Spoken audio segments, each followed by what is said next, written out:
General స్టడీస్కి సంబంధించి civils ప్రిపరేషన్లో అత్యంత కీలకమైన విషయం ఏంటంటే ఓల్డ్ క్వశ్చన్స్ని అనాలిసిస్ చేయడం. సాధారణంగా మనందరం చేసే ఒక చిన్న మిస్టేక్ ఏంటంటే ఓల్డ్ క్వశ్చన్స్ని చూడకపోవడం, లేదా ఓల్డ్ క్వశ్చన్స్కి సంబంధించిన ఇన్ఫర్మేషన్ పట్ల అవగాహన లేకపోవడం. ఈ రెండూ చేసి అసలైనది చెయ్యదు ఏంటంటే ఓల్డ్ క్వశ్చన్స్ని స్ట్రాటజిక్గా చదవకపోవడం. నేను మీకు ఈ వీడియో ద్వారా ఓల్డ్ క్వశ్చన్స్కి సంబంధించి ప్రిలిమినరీ, నాట్ మెయిన్స్ ఒకసారి ఎక్కడ చూద్దాం, ప్రిలిమినరీకి మాత్రమే ఉపయోగపడే ఒక స్ట్రాటజీని సింపుల్గా చెప్పాలనుకుంటున్నాను. మీరు సాధారణంగా మనకి మార్కెట్లో ఇవాళ మీ అందరికీ తెలుసును, ఓల్డ్ క్వశ్చన్స్ అనేవి చాలా చాలా చాలా డీటెయిల్డ్గా దొరుకుతున్నాయి. మీరు ఎనీ పబ్లికేషన్, ఇక్కడ ప్రత్యేకంగా అరిహాంట, దిశ పబ్లికేషన్ లాంటివి అనట్లేదు, కానీ ఏ పబ్లికేషన్ తీసుకున్నా మీకు కాస్త అటు ఇటుగా 1995 నుంచి, అంతకన్నా ముందైనా పర్లేదు, బట్ 1995 నుంచి ఇవాళ నేను ఈ క్లాస్ మీకు వీడియోగా ఇస్తున్న సమయం 2022, అంటే కాస్త అటు ఇటుగా ఒక 25-27 సంవత్సరాలకు సంబంధించిన ఓల్డ్ క్వశ్చన్ పేపర్స్ బుక్స్గా మనకు దొరుకుతున్నాయి. పైగా వాటిలో మీ అందరికీ తెలుసును, సబ్జెక్ట్ వైజ్ ఇస్తున్నారు. యాక్చువల్గా మేము చదువుకునే రోజుల్లో సబ్జెక్ట్ వైజ్ ఇచ్చేవారు కాదు. ఇవాళ మీరు ఒకసారి దిశ కానీ, అరిహాంట్ కానీ, లేదా ఇతరత్ర ఏదైనా పబ్లికేషన్స్ ఓపెన్ చేయండి. Modern India, ancient India, medieval India, culture, economics, geography, polity, ఇలా అన్ని సబ్జెక్టులకి ఇంక్లూడింగ్ జీకేని కూడా విడిగా ప్రత్యేకంగా ఏదైనా ఒక ఎగ్జామినేషన్లో జీకే క్వశ్చన్స్ వస్తే ఎలా వచ్చాయి అనే వాటిని కూడా మనకి ఇస్తున్నారు. ఈ ప్రాసెస్లో మీరు అర్థం చేసుకోవాల్సిన విషయం ఏంటంటే సబ్జెక్ట్ వైజ్, అంటే కేటగిరీ చేసి ఇస్తున్నారు. కాబట్టి మీరు ఎప్పుడైనా పాలిటీ చదువుతున్నారనుకోండి, ఉదాహరణకి ఏదో మీరు 1వ తారీఖు నుంచి 10వ తారీఖు వరకు మీరు పాలిటీ చదవాలి అని డిసైడ్ అయ్యారు. లక్ష్మీకాంత్ బుక్ చదవాలనుకున్నారు. అప్పుడు మీరు ఏం చేస్తారంటే 1వ తారీఖున మీరు పాలిటీ చదవడానికన్నా ముందు ఓల్డ్ క్వశ్చన్స్ 1995 నుంచి 2022 వరకు ఉన్న ఓల్డ్ క్వశ్చన్స్ని తీసుకుని ఒక చిన్న రీడింగ్ ఇచ్చే ప్రయత్నం చేయండి. అయితే ఫస్ట్లోనే మీరు చదువుతున్నప్పుడు మీకు ఒక అవగాహన కలకపోవచ్చు, ఎందుకంటే అప్పటికి ఇంకా మీరు మీ యొక్క పాలిటీ ప్రిపరేషన్ స్టార్ట్ చేయలేదు. కానీ ఒక చిన్న ఏదో అవుట్లుక్ అంటాం కదా, సినిమా రిలీజ్కి ముందు టీజర్ చూసినట్టుగా చూడండి. ఆ తర్వాత 10 రోజులు అయిపోయిన తర్వాత, అంటే మీ ప్రిపరేషన్, లక్ష్మీకాంత్ బుక్ అలా తీసి పక్కన పెట్టారు, లేదా ఇండియన్ కాన్స్టిట్యూషన్ నెట్వర్క్ అని మనకి ఎన్సీఆర్టీ బుక్ ఉంది, అది తీసి అలా పక్కన పెట్టారు, మొత్తం దాని మీద కమాండ్ తెచ్చుకున్నారు. అప్పుడు మీరు ఏం చేస్తారంటే ఆ 10th డే నాడు, లేదా చివరిలో ఇంకొక 2 రోజులు ఎక్స్ట్రా వేసుకుని ఈ ఓల్డ్ క్వశ్చన్స్ అన్నింటినీ చదివే ప్రయత్నం చేయండి. అప్పుడు మీకు వచ్చే అడ్వాంటేజ్ ఏంటి, కాన్స్టిట్యూషన్కి సంబంధించిన లక్ష్మీకాంత్ బుక్న మొత్తం చదివేశారు. ఆ చదివిన పుస్తకాన్ని అర్థం చేసుకున్న తర్వాత, కంటెంట్ని అర్థం చేసుకున్న తర్వాత ఓల్డ్ క్వశ్చన్స్ చదువుతున్నారు మీరు. ఈ ఓల్డ్ క్వశ్చన్స్ చదువుతున్నప్పుడు స్టూడెంట్స్ చేసే మిస్టేక్ ఏంటంటే సాల్వ్ చేయడానికి ప్రయత్నిస్తారు. నేనైతే సాల్వ్ చేయడానికి ప్రయత్నించొద్దంటాను, లెర్న్ చేయడానికి ప్రయత్నించండి. సాల్వ్ చేయడానికి ప్రయత్నించడం అంటే అర్థం ఏంటంటే అభిమన్యుడు, లెర్న్ చేయడానికి ప్రయత్నించడం అంటే అర్జునుడు. సగం నేర్చుకొని యుద్ధానికి వెళ్ళడం కాకుండా కంప్లీట్గా లెర్నింగ్ అయిన తర్వాత యుద్ధానికి వెళ్ళిన వాడు విజేతగా నిలుస్తాడు. అదే అర్జునుడి కథ. అందుకని మీరు ఏం చేస్తారంటే ముందు లక్ష్మీకాంత్ బుక్ పాలిటీ అయిపోయింది, మొత్తం కాన్సన్ట్రేషన్ అంతా దాని మీద పెట్టి చదివేశారు. ఆ మాటకు వస్తే ఎన్సీఆర్టీ పుస్తకాలు కూడా చదివేశారు. ఇవన్నీ అయిపోయిన తర్వాత ఇప్పుడు మీరు ఏం చేస్తారంటే ఓల్డ్ క్వశ్చన్స్ ఒకసారి రీడింగ్ ఇవ్వండి. ఇది కేవలం పాలిటీకే కాదు, జాగ్రఫీకి, యాన్షియంట్ ఇండియాకి, మిడీవల్ ఇండియాకి, మోడర్న్ ఇండియాకి, ఇంటర్నేషనల్ రిలేషన్స్కి, social and cultural, whatever you name it, మొత్తం మన సిలబస్లో ఉన్న సబ్జెక్టులన్నిటికీ ఇవ్వండి. అయితే అసలైన క్వశ్చన్ ఇక్కడ వస్తుంది, ఎలా చదవాలి? నేను ఒక చిన్న ఫార్ములా మీకు ఇచ్చే ప్రయత్నం చేస్తాను. ఓల్డ్ క్వశ్చన్స్ని ఎలా చదవాలి అనే ఒక ఫార్ములాని నేను మీకు ఇచ్చే ప్రయత్నం చేస్తాను. ఆ ఫార్ములాని ఇవ్వడానికి నేను చేసే ఒక చిన్న ప్రయత్నం ఒక్కసారి మీరు వీలైతే చూసే ప్రయత్నం చేయండి. The smartest way from old question papers, read all question papers 1 by 1 అని నేను ఒక చిన్న ఫార్ములా ఇచ్చే ప్రయత్నం చేస్తున్నాను. క్యాజువల్గా ముందు చదివేసి వినిపిస్తాను. ఆ తర్వాత ఒక కేస్ స్టడీగా నేను ఆల్రెడీ మీకు ఒక అవగాహన అవ్వడం కోసం ఓల్డ్ క్వశ్చన్ పేపర్స్కి సంబంధించిన ఒక కేస్ స్టడీ కూడా తెచ్చాను. అది కూడా మీకు చూపించే ప్రయత్నం చేస్తాను. First, read all question papers 1 by 1. నేను ఇందాకని చెప్పాను కదండి, 1995 నుంచి 2022 వరకు ఉన్న క్వశ్చన్స్ అన్నీ ఒక్కసారి చదవండి. By heart each and every question. యాక్చువల్గా ఈ by heart each and every question అనేది చాలామంది చేయరు. ఎందుకు చేయరు అంటే, అదేంటి సార్, ఓల్డ్ క్వశ్చన్స్ అంటే అర్థం ఏంటి? అడిగేసినవి కదా. అడిగేసిన ప్రశ్నల్ని మళ్ళీ అడుగుతాడా? అడగడు కదా. మరి మళ్ళీ అడగనప్పుడు మళ్ళీ దాన్ని బైహార్ట్ అంటున్నాం. బైహార్ట్ అంటే బట్టి కొట్టడం అని. బట్టి కొట్టడం అవసరమా? ఇది లాజికల్గా కామన్ సెన్స్ని అప్లై చేసినప్పుడు వచ్చే డౌట్. కానీ నేనేమంటున్నానంటే, ఇక్కడ బైహార్ట్ అంటే దయచేసి వేరే అర్థం కాదు. అంటే మామూలుగా బైహార్ట్ అనగానే అదేదో పెద్ద ఏదో మొత్తం చదివేయడం అనే అర్థం కాదు. ఉదాహరణకు చూడండి, ఇది మోడర్న్ హిస్టరీలో ఒక question. The word Adivasi was used for the first time to refer to the tribal people by. ఇది ఒక క్వశ్చన్ అండి. ఆదివాసీ అనే ఒక పదాన్ని ట్రైబల్ అనే అర్థం వచ్చేలాగా, ఆదివాసులు అనే పదాన్ని ట్రైబల్ అని అర్థం వచ్చేలాగా ఫస్ట్ టైం ఎవరు ఉపయోగించారు అన్నది క్వశ్చన్ మళ్ళీ చదువుతాను చూడండి. The word Adivasi was used for the first time to refer to the tribal people. ఎవరు చేశారు ఇది అన్నప్పుడు ఆన్సర్ చూద్దామండి. బి ఆన్సరు అంటే టక్కర్ బప్ప లేదా టక్కర్ బాపా అంటారు. యాక్చువల్గా ఈ టక్కర్ బప్ప లేదా టక్కర్ బాపా అలాంటి అక్షరాలు ఎలా పలకాలి అనే దాని గురించి మనం తర్వాత ఆలోచిద్దాం. కానీ ఇక్కడ పాయింట్ ఏంటంటే, మీరు అర్థం చేసుకోవాల్సిన అంశం ఏంటంటే, మీ ఆన్సర్కి సంబంధించి ఎప్పుడైనా ఈ ప్రశ్న కనుక ఎలాగైనా డైరెక్ట్గా వచ్చేస్తే మీరు టక్కర్ బప్ప అనే ఒక ఆన్సర్ని ఇవ్వాలి అని తెలుసుకోవడమే కీలకం. యాక్చువల్గా నేను ఇక్కడ ఇవాళ ఈ సెషన్లో ఆల్రెడీ కొన్ని ఆన్సర్స్లో చిన్న చిన్న కాంట్రవర్సీస్, కాంట్రడిక్షన్స్, మిస్టేక్స్ కూడా ఉంటాయండి. నేను వాటన్నింటిని ఇక్కడ చెప్పుకుంటూ వెళ్ళడం నా ఉద్దేశం కాదు. నేను మోడర్న్ ఇండియా క్లాసెస్లోనూ లేదా ఎకానమీ క్లాసెస్లోనూ జాగ్రఫీ క్లాసెస్లోనూ ఈ గురుకులంలో వాటి గురించి డిస్కస్ చేస్తూ ఉంటా. పాయింట్ ఏంటి మీరు గమనించాల్సింది, the first and foremost principle ఏంటి, మీరు ఓల్డ్ క్వశ్చన్ పేపర్స్ని చదివారు అంటే అర్థం, మళ్ళీ సేమ్ క్వశ్చన్ కనుక రిపీట్ అయితే యాజ్ ఇట్ ఈజ్గా ఆన్సర్ని పట్టుకోగలిగి ఉండేంతలా చదవండి. ఇది ఫస్ట్ పాయింట్ అండి.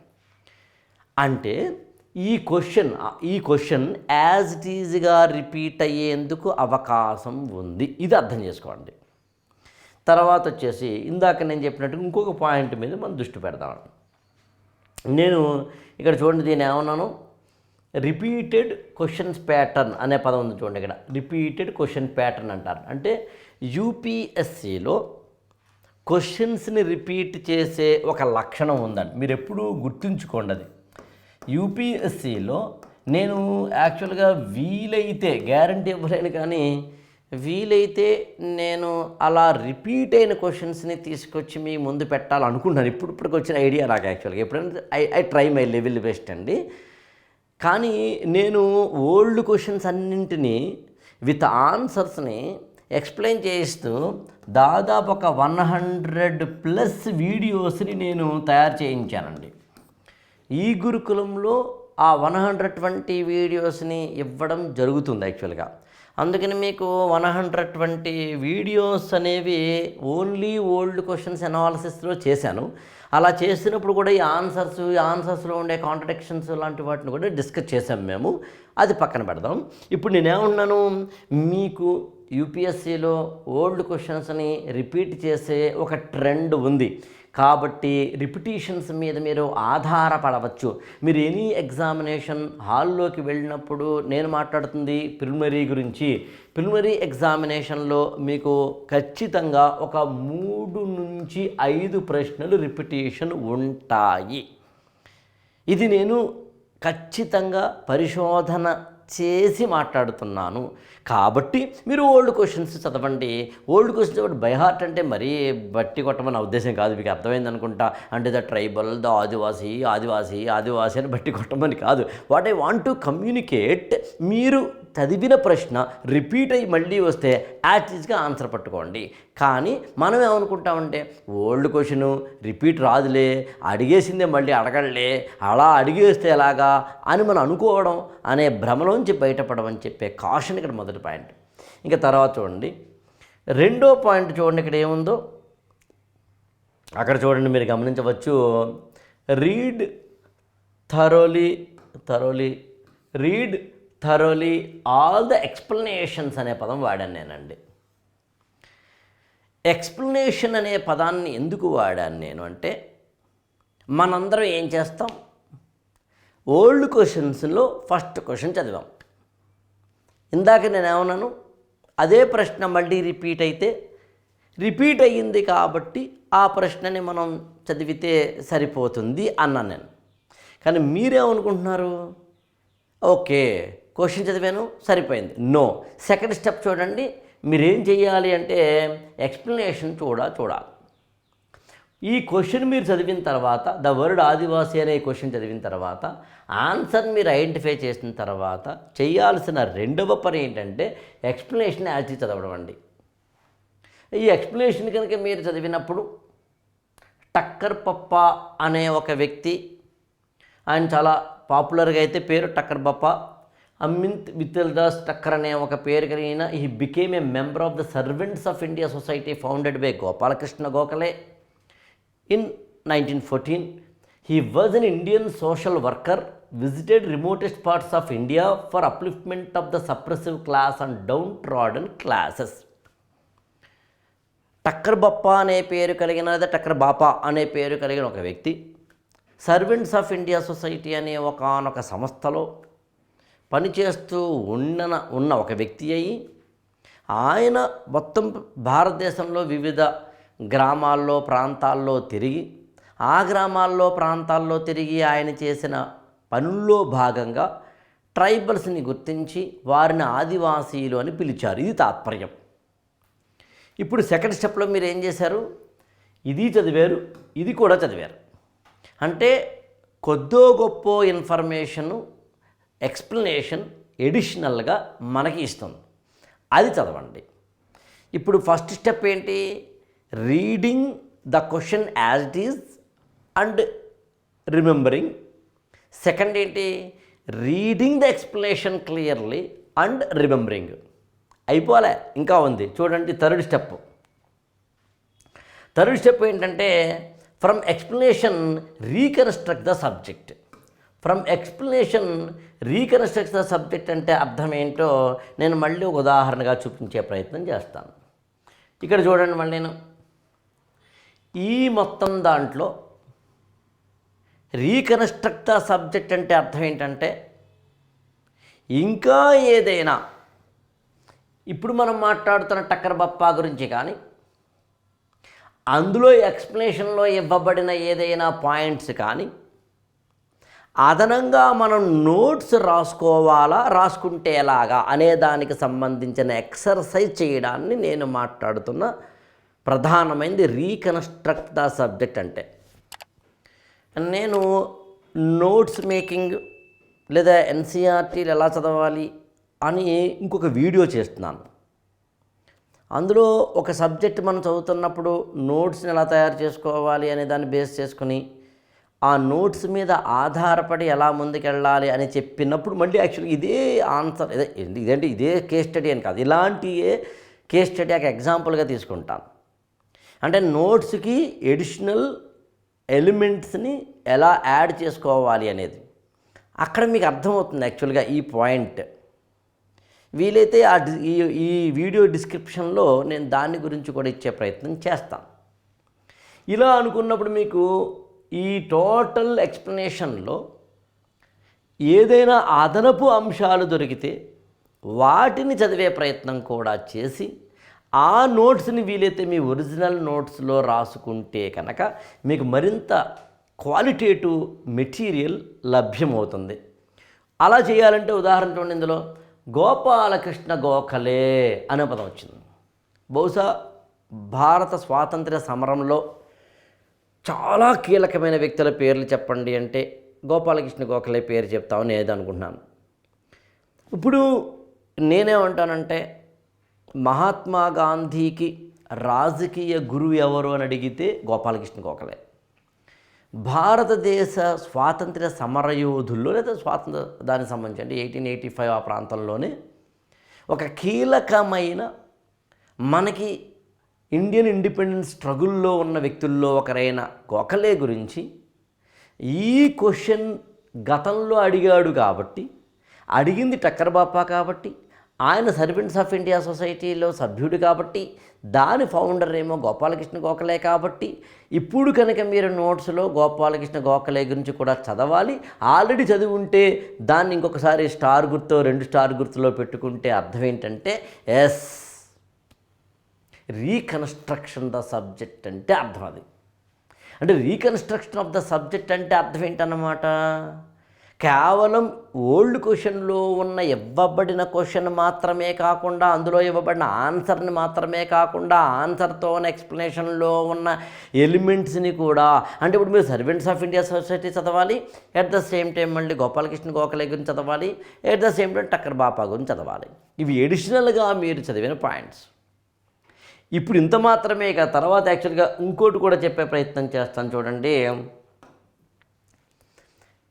Interlink and overlap the questions and interlink and overlap the questions అంటే అర్థం ఏంటంటే, మీరు ఒక 4 ఏళ్ళు చదివిన తర్వాత, అంటే 4 ఏళ్ల ఓల్డ్ క్వశ్చన్స్ చదివిన తర్వాత మీకు అర్థమవుతూ ఉంటుంది, ఇది ఆల్రెడీ గతంలో ఇచ్చాడురా, ఇది గతంలో ఇండైరెక్ట్గా ఇచ్చాడురా, ఇది గతంలో డైరెక్ట్గా ఇచ్చాడురా, ఇది గతంలో ఇలా కాదు ఇంకోలా అడిగాడురా అని మీకు అర్థమవుతుంటుందండి. అలాంటి వాటి ఇంటర్లింక్ చేసుకునే ప్రయత్నం చేయండి. అప్పుడు రెడ్డింగ్ పెన్ పెట్టుకోండి, ఇది 96లో అడిగాడు, 2004కి వచ్చారు మీరు, మళ్ళీ 96 రిపీట్ చేశాడు, ఓకే 1996 రిపీటేషన్ అని రాసుకోండి. నేను ఇవన్నీ వేరే ఇంకో వీడియోలో చేసి చూపిస్తాను. యాక్చువల్గా అక్కడ వేరే నోట్స్ మేకింగ్లో భాగంగా చూపిస్తున్నాను. అంటే అర్థం ఏంటి, మీకు ఓల్డ్ క్వశ్చన్స్ని మీరు చదువుతున్న కొద్దీ అడిగినవే అడుగుతున్నాడని, అడిగిన కాన్సెప్ట్ని అడుగుతున్నాడని తెలుసుకోగలిగితే చాలు. యాక్చువల్గా ఇక నేను ఇంకొక పాయింట్ కూడా చెప్తాను మామూలుగా అయితే. అదేంటి అంటే, ఇప్పుడు ఇక్కడ చూడండి, ఇందాకన మనం మాట్లాడుకున్న దీంట్లో మహాత్మా గాంధీ, జ్యోతిబా ఫూలే, బిఆర్ అంబేద్కర్ అనే ముగ్గురుని కూడా ఆప్షన్స్ ఇచ్చారండి. వీరిలో మహాత్మా గాంధీ గురించి, అంబేద్కర్ గురించి మనం ఎలాగూ చదువుతాం, కానీ ఏదో కారణం చేత కొంచెం రిమోట్లోకి వెళ్ళకపోతే జ్యోతిబా ఫూలే మర్చిపోయే అవకాశం ఉంది. కానీ ఓల్డ్ క్వశ్చన్లో ఉన్న ఈ క్వశ్చన్ మనల్ని అలర్ట్ చేసిన విధానం ఏంటంటే, అప్పుడు చూడండి మనకి అలర్ట్ చేసిన విధానం ఏంటంటే జ్యోతిబా ఫూలే గురించి కూడా చదవమని. అంటే మీకు ఒక మాటలో చెప్పాలి అంటే జ్యోతిబా ఫూలే గురించి కూడా చదవమని, అలా రిమోట్గా ఉన్న కంటెంట్ కావచ్చు, కాన్సెప్ట్స్ కావచ్చు, పర్సనాలిటీస్ కావచ్చు, ఇయర్స్ కావచ్చు, ఇన్సిడెంట్స్ కావచ్చు, ఇలా మీరు ఓల్డ్ క్వశ్చన్స్ చూస్తున్న కొద్దీ, వెళ్తున్న కొద్దీ, ఆలోచిస్తున్న కొద్దీ, పరిశోధన చేస్తున్న కొద్దీ, లెర్నింగ్ చేస్తున్న కొద్దీ కొత్త కొత్త కొత్త కొత్త పాయింట్లు దొరుకుతాయి. వాటిని చెక్ లిస్ట్గా రాసుకునే ప్రయత్నం చేయండి. అంటే మీరేం చేయాలన్నమాట, ఓల్డ్ క్వశ్చన్ పేపర్స్ చదువుతున్నప్పుడు మీరు మీ ఆల్రెడీ రాయబడిన నోట్స్లో ఓల్డ్ క్వశ్చన్స్కి సంబంధించిన ఎడిషనల్ పాయింట్స్ ఏవైనా ఉంటే వాటిని యాడ్ చేసుకునే ప్రయత్నం చేయడం, చెక్ లిస్ట్ అని పేరు పెట్టుకుని ఆ చెక్ లిస్ట్లో ఇందాక మనం చెప్పిన జ్యోతిబా ఫూలే, ఇందాక మనం చెప్పిన సర్వెంట్స్ ఆఫ్ ఇండియా సొసైటీ, ఇందాక మనం చెప్పుకున్న గోపాలకృష్ణ గోఖలే, ఇలా ఎవరెవరైతే వస్తున్నారో వారందరికీ సంబంధించిన ఆ చెక్ లిస్ట్లో వాళ్ళని రాసుకునే ప్రయత్నం చేయండి. ఇలా మీరు 1995 నుంచి 2022 ఆర్ 2023 ఏ ఇయర్ లేటెస్ట్ అయితే ఆ ఇయర్ వరకు కనుక మీరు చూస్తే మీరు మొత్తం చదివేసరికి రిపిటీషన్స్ని మీరేమో ఐడెంటిఫై చేయగలుగుతారు, నోట్స్లో ఎడిషనల్ పాయింట్స్నేమో రాయగలుగుతారు లేదా ఐడెంటిఫై చేయగలుగుతారు, చెక్ లిస్ట్గా అదనంగా ఏమేమి చదవాలో ఐడెంటిఫై చేయగలుగుతారు. ఇదంతా అయిపోయిన తర్వాత ఇప్పుడు నేను మాట్లాడింది మోడర్న్ ఇండియా గురించి కదా. మోడర్న్ ఇండియా అంతా చదివేశారు మీరు, అంటే ఇక్కడ కేస్ స్టడీ తీసుకున్నది అది కాబట్టి ఓ 10 రోజులు ఎంతో మీరు పెట్టుకున్నారు, మీరు ఇవన్నీ చదివేశారు. ఇవన్నీ చదివేసిన తర్వాత మోడర్న్ ఇండియాకి సంబంధించిన కంటెంట్ అంతా అయిపోయింది అనుకున్న తర్వాత మీరు ఈ చెక్ లిస్ట్ని ఒక్కసారి బేరీజ్ వేసుకోండి. మీరు నెక్స్ట్ రివిజన్, సెకండ్ రివిజన్కి వెళ్ళే ముందు ఒకసారి చెక్ లిస్ట్ని చూసుకోండి. ఆ తర్వాత మీ నోట్స్ని రివిజన్ చేయండి. నోట్స్ని రివిజన్ చేసిన తర్వాత చెక్ లిస్ట్లో ఆల్రెడీ కవర్ అయిన పాయింట్స్ని ఓకే కవర్డ్ అని రాసుకోండి. ఇంకా కవర్ కానీ ఉంటాయి కదా, వాటి మీద మాత్రమే ఎడిషనల్ పాయింట్స్ రాసుకుంటే చాలు కదా. అన్ని నదులు కలిసి సముద్రంలోకి వెళ్ళినట్టుగా అన్ని పాయింట్స్ కలిసి మీ ఒక్క నోట్స్లోకి వెళతాయి. నేనైతే మాత్రం ఆ నోట్స్ ఇలాగే రాసుకుంటా. ఇప్పుడు ఒక చిన్న సందేహం వస్తుంది, అది కూడా చెప్పుకుంటే నేను ఈ క్లాసు ముగించవచ్చు. అదేంటంటే, ఎంత కాదనుకున్నా మన దగ్గరున్న సోర్సెస్ సమ్ టైమ్స్ సరిపోకపోవచ్చు, అంతే కదా. ఎందుకంటే మనం ఎంత కాదనుకున్నా మనం రాస్తున్నప్పుడు చదువుతున్నప్పుడు ఎన్సీఆర్టీ తీస్తాం, స్పెక్ట్రమ్ తీస్తాం, ఇంకా ఏదైనా అదనంగా మన దగ్గర 2-3 పుస్తకాలు ఉంటే చదువుతాం. కానీ ఓల్డ్ క్వశ్చన్స్ మీరు చదువుతున్న కొద్దీ ఎప్పుడూ విననివి, అర్థం కానివి, ఎక్కడా విననివి, ఎవరు చెప్పారో అర్థం కానివి ఇలాంటివి వస్తాయి. యాక్చువల్గా నేను వేరే వీడియోలో ఇలా వెరీ రిమోట్ క్వశ్చన్స్ ఏమైనా ఉంటే అవి ఎక్కడి నుంచి వస్తున్నాయి అనేది పట్టుకునే ప్రయత్నం ఎలా చేయాలి అనేది నేను రిసోర్సెస్ అనే ఒక క్లాస్లో తీసుకుంటున్నాను. కాబట్టి ఇలా ఓల్డ్ క్వశ్చన్స్కి ఎప్పుడైనా మీకు తెలియని పదాలు కానీ తెలియని కాన్సెప్ట్స్ కానీ ఎక్కడా వినవి కానీ రిమోట్లో అడిగినప్పుడు ఏం చేయాలి అనడానికి ఒక చిన్న సూత్రం చెప్పి ఈ వీడియో ముగిస్తాను. ఇక్కడ చూడండి, వెరీ రిమోట్ బుక్స్, ఒకటి ఇంటర్నెట్ అండి, 2 rarest books, 3 newspaper articles అండి. Rarest books, newspaper articles, internet అంటే ఉదాహరణకి మీకు తెలియని ఒక పదం, ఆ తెలియని ఒక కాన్సెప్ట్ వచ్చినప్పుడు you have to go to internet. కాదు, ఇంటర్నెట్లో ఎప్పుడూ కూడా అఫీషియల్ వెబ్సైట్స్ మాత్రమే చూడాలి. నేను ఒక వీడియో క్లాస్ తీసుకుంటున్నాను, హౌ టు యూజ్ ఇంటర్నెట్ అని ఒక క్లాస్ తీసుకుంటున్నాను. జిఎస్కి ఇంటర్నెట్ని ఎలా ఉపయోగించాలి అన్నది, అది వచ్చినప్పుడు మీకు అర్థమవుతుంది. రేరెస్ట్ బుక్స్ అన్నప్పుడు సాధారణంగా రొమిలా, అంటే ఇక్కడ హిస్టరీ కాబట్టి రొమిలా థాపర్ కావచ్చు, even discovery of India by Jawaharlal Nehru, glimpses of history by Jawaharlal Nehru, ఇలాంటి కొన్ని పుస్తకాలు అంటే ఎక్కడా ఎప్పుడూ మనం విననివి రేరెస్ట్ బుక్స్. ఆ పుస్తకాల్లోంచి కూడా తీసుకుని అడిగేందుకు అవకాశం. ఎందుకు మీరు ఆశ్చర్యపోతారు. నాకు ఇప్పటికీ గుర్తు, ఒకసారి మనకి నేను ఎగ్జామ్ రాస్తున్నప్పుడు 1997 అప్పుడు ఒక క్వశ్చన్ వచ్చింది. ఆ క్వశ్చన్ నిజానికి అంబేద్కర్ ఓపెన్ యూనివర్సిటీలో ఉన్న ఒక డిగ్రీ పుస్తకం నుంచి ఒక చిన్న బిట్ వచ్చింది. అంటే అంత రిమోట్కి మనం వెళ్ళలేకపోవచ్చు, కానీ ఈ చెక్ లిస్టుల వల్ల మనం ఈజీగా వెళ్ళేందుకు అవకాశం ఉంది. Thanks to the technology, internet ఇవాళ మిమ్మల్ని ఎక్కడా వెతుక్కోవాల్సిన అవసరం లేకుండా ఇంటర్నెట్ ఇస్తుంది. కాదు రిలయబులా కాదా అని చెక్ చేసుకోవాలి, అంతే. అలాగే న్యూస్ పేపర్ ఆర్టికల్స్, నేను అసలు న్యూస్ పేపర్ రీడింగ్ మీద ఇంకో వీడియో చేస్తున్నాను. అందులో న్యూస్ పేపర్ ఆర్టికల్స్ కొన్ని చూపించి వాటి నుంచి గ్రాస్పింగ్ ఎలాగో చెప్తాను. కాబట్టి రిమోట్వి అప్పుడప్పుడు న్యూస్ పేపర్ ఆర్టికల్స్ మీద కూడా వస్తూ ఉంటాయి. ఏది ఏమైనా మీరు కనుక ఓల్డ్ క్వశ్చన్స్ని ఇంత సైంటిఫిక్గా ఇంత డెప్త్ తోటి చదివితే అప్పుడు మీకు మంచి మార్కులు వచ్చేందుకు అవకాశం ఉంది. This analysis I have based on preliminary only, mains కోసం కాదు. మెయిన్స్ కోసం ఎప్పుడైనా చూసే ప్రయత్నం చేద్దాం. Thank you so much. ఈ సిరీస్ ఆఫ్ జనరల్ స్టడీస్ ఒక మీకు ఉపయోగపడే క్లాసెస్గా నేను ఏదైతే చేస్తున్నానో అవన్నీ మీరు ఇట్లే చేసుకుంటాను కోరుతూ థ్యాంక్ యూ సో మచ్.